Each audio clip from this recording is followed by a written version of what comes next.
Christine, and welcome to this Yin practice to help us cultivate our capacity to turn inwards and connect with this inner listening. So, what do I mean by inner listening?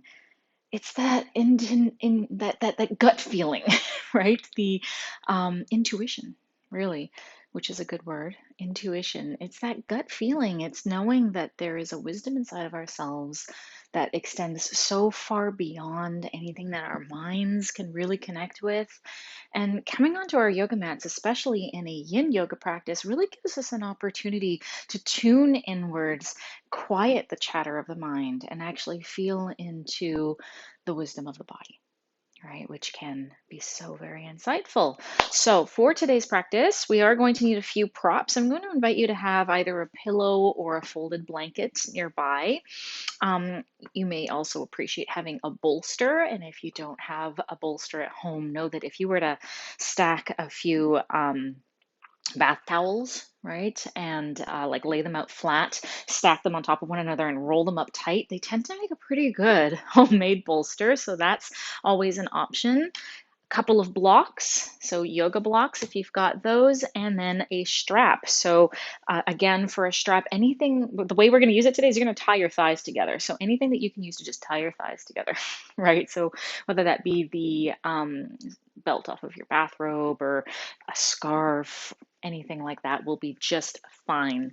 And we're going to start today in a child's pose. So in child's pose, you move your blocks and your strap aside. And in child's pose, we're going to have the big toes together, the knees apart, and fold forward. And I just wanted to give you a couple of options if this is not the most comfortable place for you to be, and if it is difficult for you to come into a restful place with this posture. So one thing you can do is you can take that folded blanket or the pillow and place it between your hips and your heels, right? So this is one way to just kind of close that gap. If you're finding it hard to get all the way down onto your heels, you can close the gap by kind of stacking something in there, having something to settle on. And then whether or not you're using that, these are sort of either or and options, right? You could do all the props or just one of them. When you're coming to fold forward, trying to rest your head on the ground, if the floor feels far away, you can place a bolster in front of you and snuggle yourself into that instead. You might want to turn your head to one side or the other. If you are doing that, I am going to let you know when we're halfway through the pose so that you can turn your head the other way. So whatever you're using for some props today to get yourself comfy, go ahead and settle yourself down now. Do any little fidgeting you need to do to get settled into your body.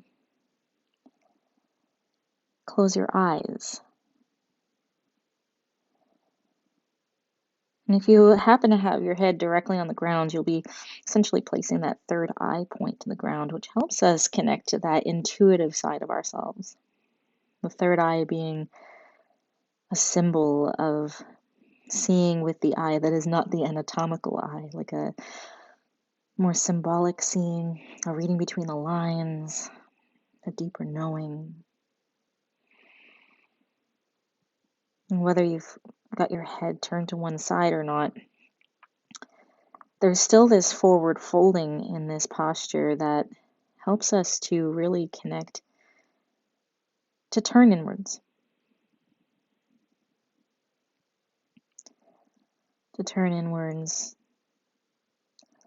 turning off the stimulus of our senses,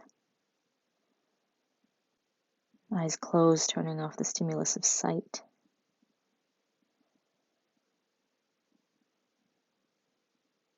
The turning inwards of our listening, of our perceiving.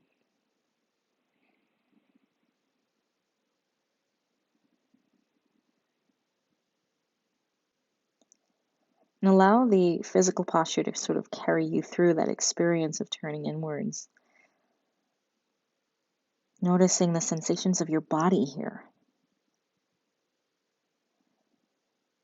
It could be a variety of things that are starting to feel some stretch and sensation. We have deep compression in the knees and the hip creases. The tops of your feet on the floor could be a curious sensation. And since your knees are apart, you may even feel your belly breathing between your thighs, this expanding out on the inhale and then gently softening on the exhale. If you do have your head turned to one side, just turn it the other way so that we keep things balanced for your neck.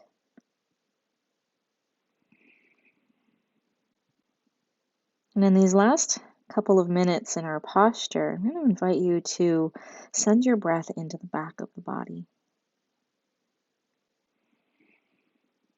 The back of the body is symbolic of the universal.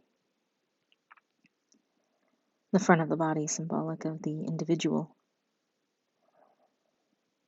So what this means here is that the front of the body, where our senses perceive the most, that's where we get caught up in the human experience. Our responsibilities, our fears, our relationships, our tasks, everything that we see before us that requires our attention and even attracts our attention. It's far more subtle to bring our awareness into the back of the body, into the universal, the bigger picture, the undercurrent, that whole reading between the lines and listening to our gut feelings and intuition. That's in the back of the body, and that's the understanding that there is a universal, there is something more, there is something greater than what we perceive right in front of us. So as you breathe into the back of the body and fold and curl forward into the front of the body, allow us to begin activating that inner knowing as we listen deeply.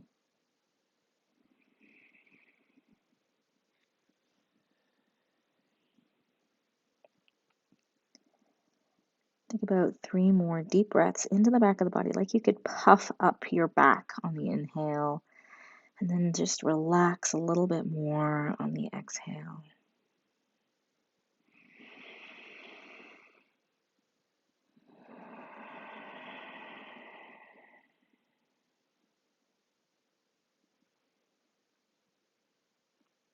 You can bring your hands in to help support you as you press your chest back up. You can move any of your props out from underneath you, move them to the side, and then come onto your hands and your knees for a moment here. Let's really release some of the compression in the hips and in the knees. Onto a couple of cat-cows, just inhaling to lift your head and lift your tailbone, and exhaling to press the ground away and round the back.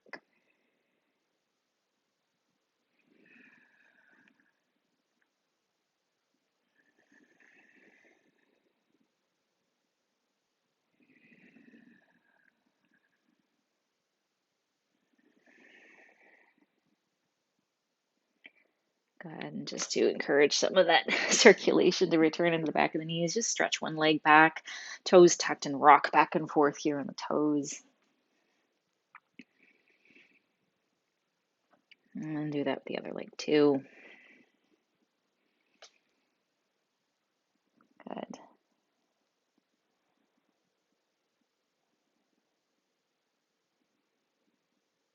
Beautiful. And you can come to sit on your bum and we'll prepare for our next posture.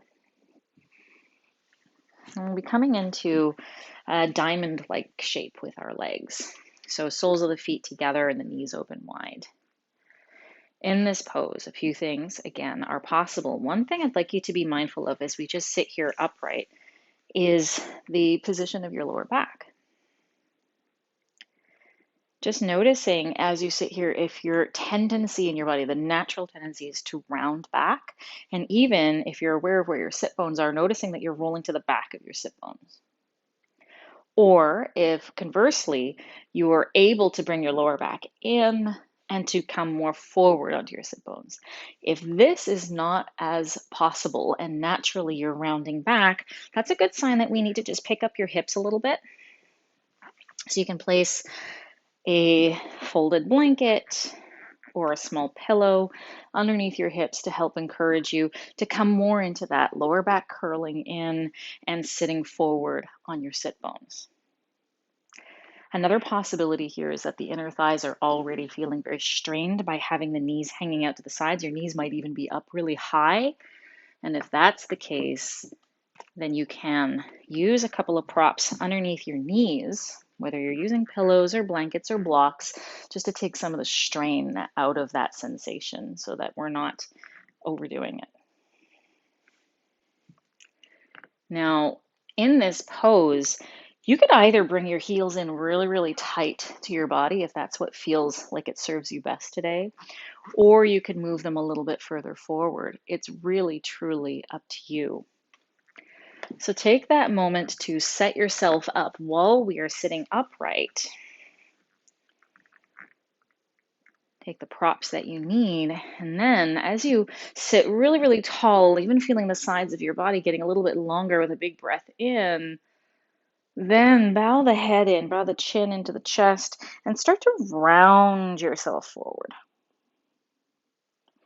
All right, so you're just going to be curling into yourself. There's no destination here. It doesn't matter how far forward you go. Conversely, some of us might need to stay upright, and you can even lean back on your hands. So know that this is a perfectly acceptable option as well.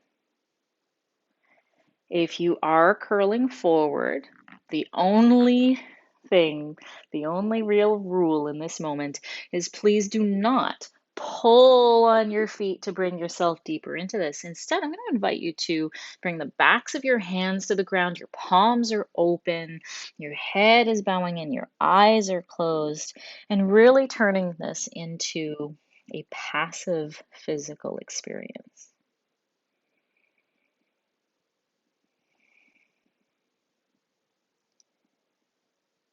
And again, here we are curling into ourselves, sending breath into the back of the body.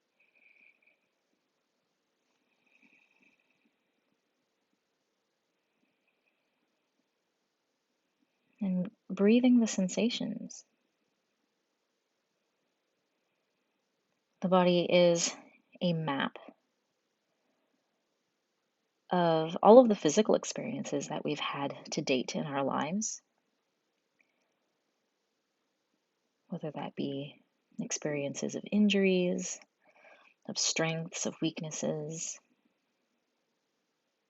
of traumas. But it's also a map of the emotional experiences of our lifetime. There is an emotional body here. They may be held in the back or in the hips or in the neck and the shoulders. So without using your mind too much to try and understand and justify why you feel what you feel, where you feel it, just allow yourself to feel it so that the feeling itself is the processing. The feeling itself is the listening. And we just breathe, releasing any sense of doing, any holding, any tension,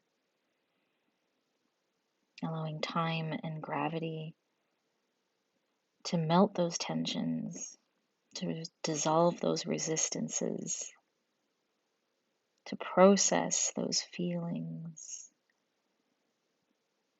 and to help both our bodies and our hearts and our minds to open.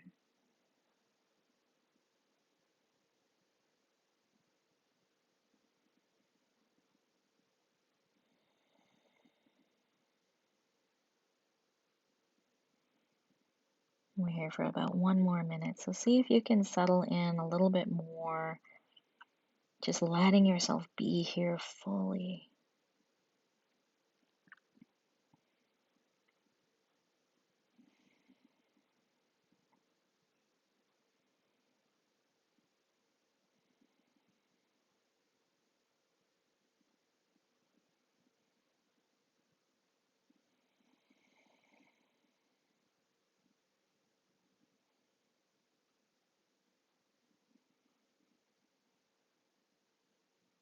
me 3 more breaths, inhaling into the back of the body, and even now exhaling right out of the mouth.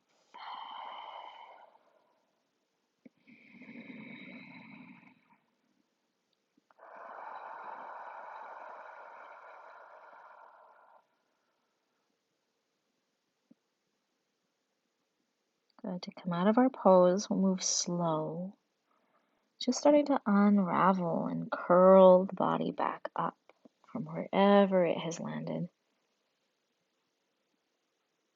Your head will end up being the last thing to come up with you.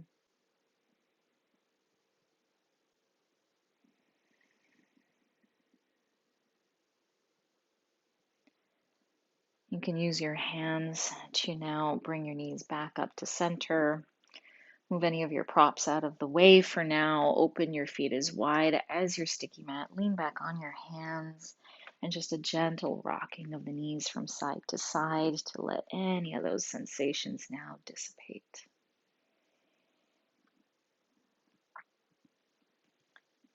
And sensations in the body can reach a peak point. They can reach a place where they feel almost unbearable.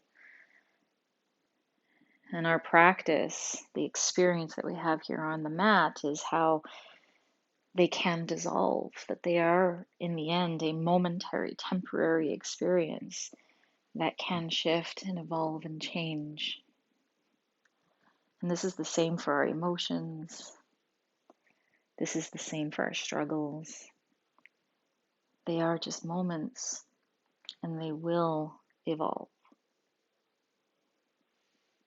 Good. For our next pose, we'll extend the legs out, sitting upright. And again, you're making that assessment for your lower back. In sitting here, does it take a great amount of effort to bring your lower back in and to sit forward on your sit bones? Is your tendency to be rounding back? Is it even hard for you to straighten your knees? That is your signal to take, again, your folded blanket or pillow under the hips to give you a little bit more lift to encourage a sitting forward on the sit bones and an inner curving of the lower back. Whether you're sitting elevated or not, I am going to invite you to use your strap or your scarf or your belt or whatever it is that you have on hand to now tie your thighs together. So just wrapping this around the legs. I'm just going to tighten up my strap around here.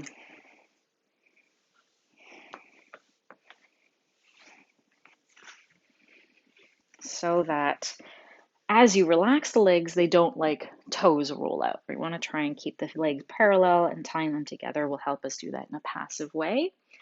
And depending on how much you've elevated your hips, your knees might still be bent, either because of the tight hamstrings or because you've elevated the hips so much that they just can't contact the floor.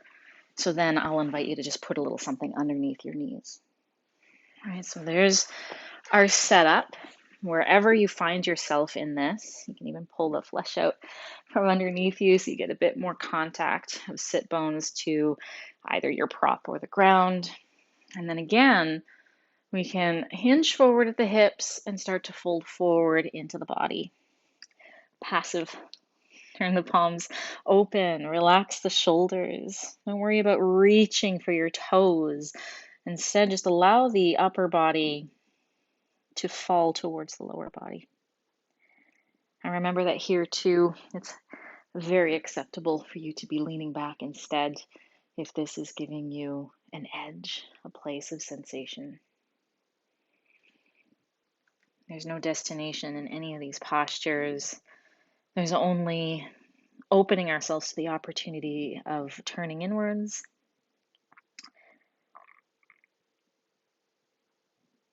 and sitting with sensation. Eyes closed, turning to the breath,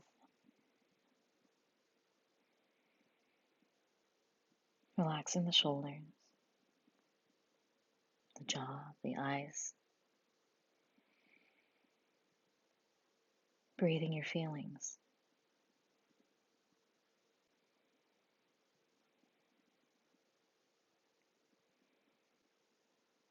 Notice those little spots where you're still maybe holding on a bit. You're still doing this. And instead of doing this, just be this. Just be.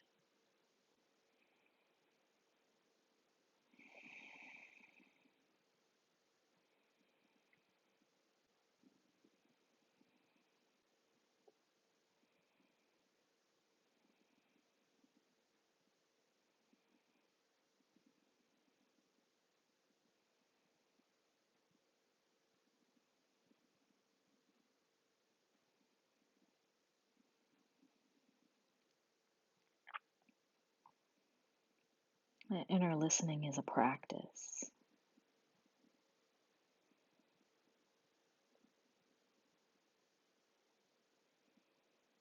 Even for those of us who practice it daily, whether it be through meditation or yoga or other introspective practices, the point still remains that it is a practice. It's not a perfection. It's not a performance. It's not something that we can expect 100% efficacy from every single time. It is always just trying again, turning inwards, trying again, listening to my gut feeling and trying again, trusting in that feeling, trying again, listening to my body,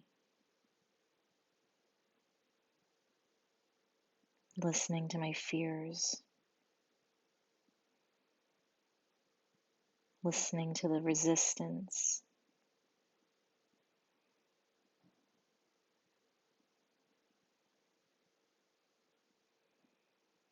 and knowing there is always so much more than what my eyes can see, what my ears can hear, what my mind can think.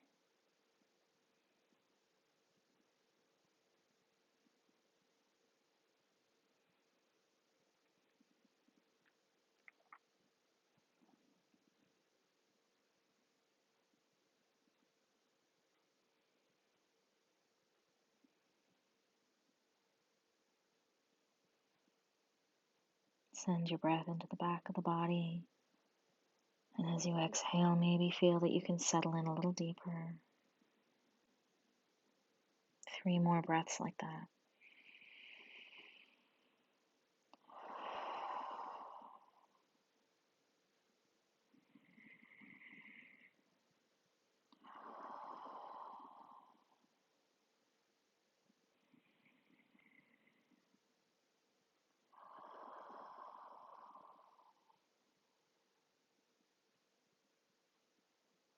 Slowly beginning to unravel, uncurl, to sit up, lifting the head at the end.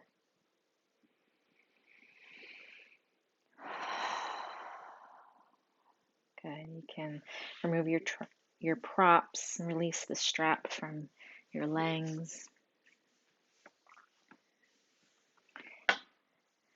Let's lean back on your hands for a moment. Give your legs a little shake.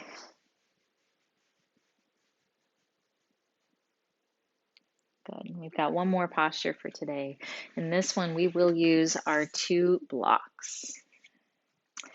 This is fish pose or Matsyasana.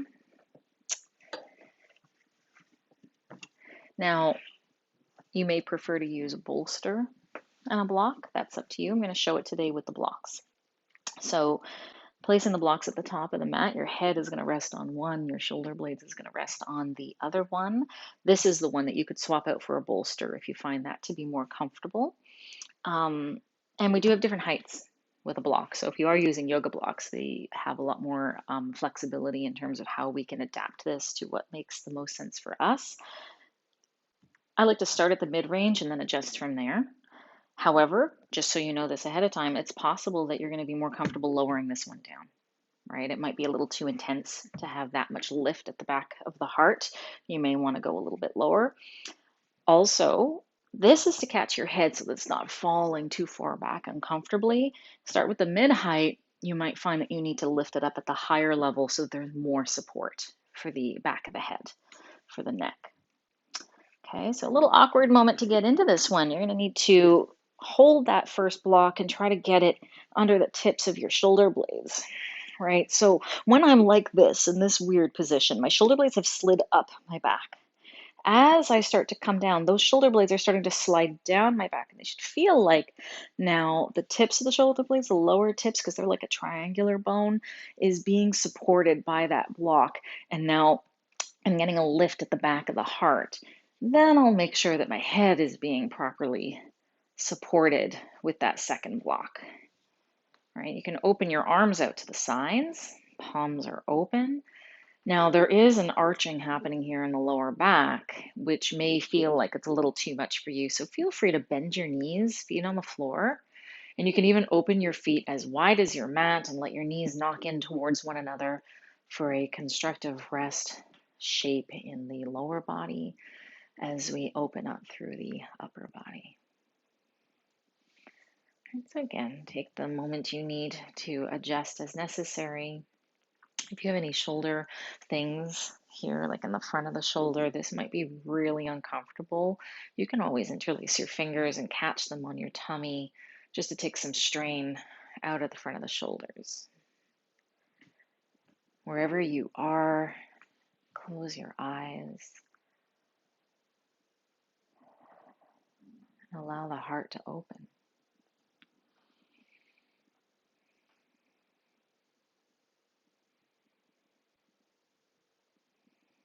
Now we're sending our breath more into the heart, into the front of the body. And on the exhale, just allowing ourselves to soften over the props.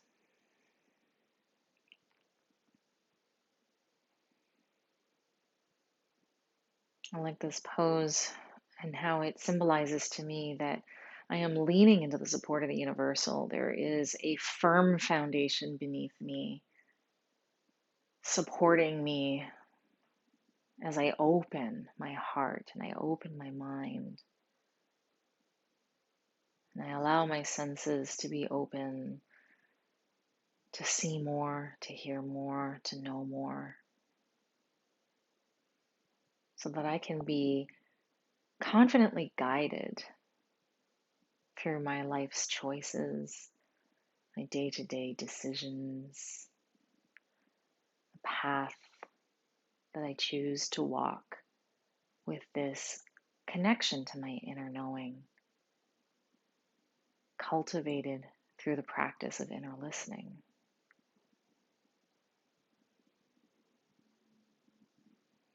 With every inhale, feel the heart opening a little more.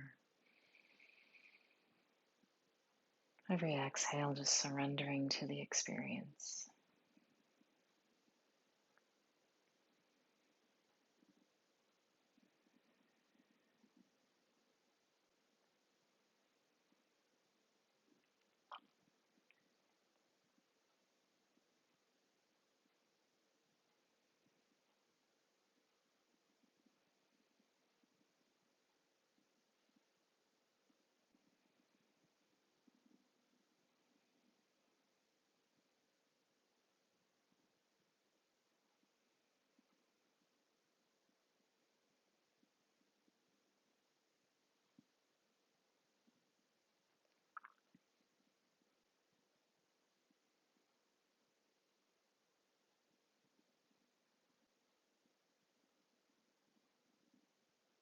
You can choose to stay here in this posture for as long as you like, as long as feels comfortable and joyful for you.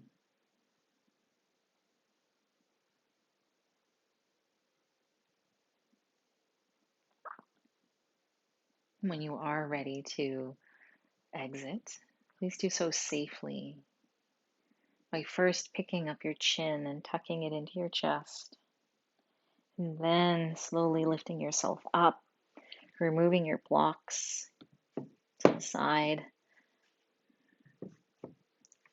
Come to lay down on your back And just take a moment in Shavasana to feel the effects of that last posture and the totality of your practice.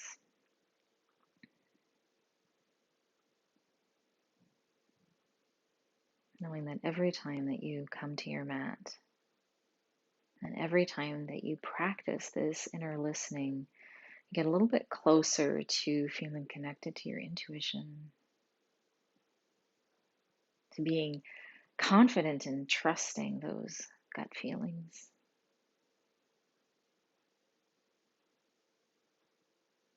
as our faith in the universe grows.